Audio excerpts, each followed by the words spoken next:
Uppal municipal స్టేడియంలో new year పార్టీకి ground dumping యార్డ్లా మారి 2 రోజులు అవుతున్నా ఇంకా క్లీన్ చేయలేదు. దీంతో స్థానికులు అధికారుల తీరుపై ఆగ్రహం వ్యక్తం చేస్తున్నారు. న్యూ ఇయర్ వేడుకల్లో భాగంగా ఉప్పల్ మున్సిపల్ స్టేడియం బంద్ పార్టీకి వేదికైంది. బుధవారం ఉదయానికల్లా స్టేడియం మొత్తం మద్యం బాటిళ్లతో డంపింగ్ యార్డ్ల దర్శనమిచ్చింది. ఉదయం స్టేడియానికి వచ్చిన వాకర్స్ పరిస్థితి చూసి షాక్ అయ్యారు. స్టేడియంలో కాక్టైల్ పార్టీ నిర్వహించడంపై మండిపడుతున్నారు. అసలు అనుమతులు ఎలా ఇచ్చారంటూ ఆగ్రహం వ్యక్తం చేస్తున్నారు.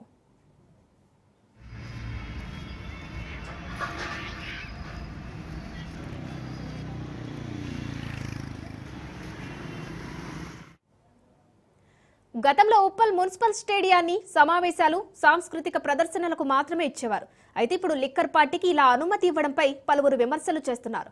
ఇదిలా ఉంటే 2 రోజులు గడుస్తున్నా కూడా ఉప్పల్ ఇండోర్ స్టేడియంలోనే గ్రౌండ్ ని ఇంకా క్లీన్ చేయలేదు.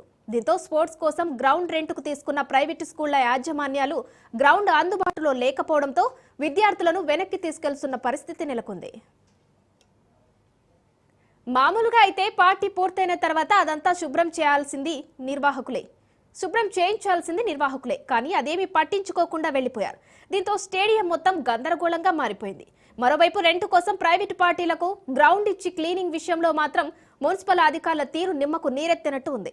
దీంతో స్థానికులు గ్రౌండ్ కు వచ్చే మార్నింగ్ వాకర్స్ గ్రౌండ్ లో పరిస్థితిని మొబైల్ ఫోన్లలో రికార్డ్ చేసి అధికారులు, పార్టీ నిర్వాహకుల తీరును ఎండగడుతున్నారు. ఈ వీడియోలను సోషల్ మీడియాలో పోస్ట్ చేయడంతో అవి కాస్త వైరల్ గా మారాయి.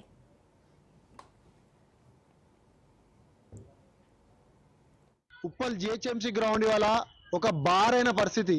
తెలంగాణ రాష్ట్రంలో 10 సంవత్సరాల్లో కేసీఆర్ గారు ఉన్నారు. ఇప్పుడు రేవంత్ రెడ్డి గారు ఉన్న తర్వాత కూడా రేవంత్ రెడ్డి గారు అసెంబ్లీ ఏం మాట్లాడినారు?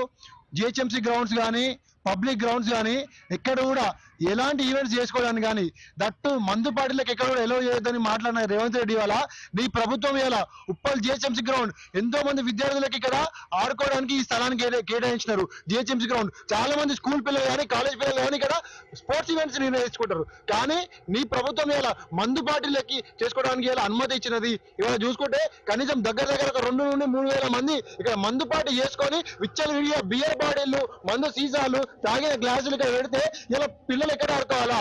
పిల్లలు ఇక్కడ వచ్చి కొంతమంది దగ్గర చూసినాము, భాష్యం స్కూల్ పిల్లలు వచ్చి వెళ్ళిపోయారు. ప్లే గ్రౌండ్ సరిగా లేదని చెప్పేసి ఇట్లా వేసాడే. రేపు పొద్దున మేము ఇంకొకరు వేరే పబ్లిక్ వచ్చి మేము మందు పార్టీ చేసుకుంటామంటారు. రేపు పొద్దున పిల్లల తర్వాత రిసెప్షన్ చేసుకుంటారు. ఇట్లనే ఇస్తుంది. నీ ప్రభుత్వం కొంచెమైనా చిత్తశుద్ధి ఉండాలా?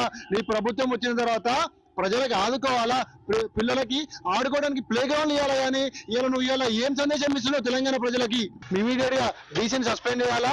దీనిపైన యాక్షన్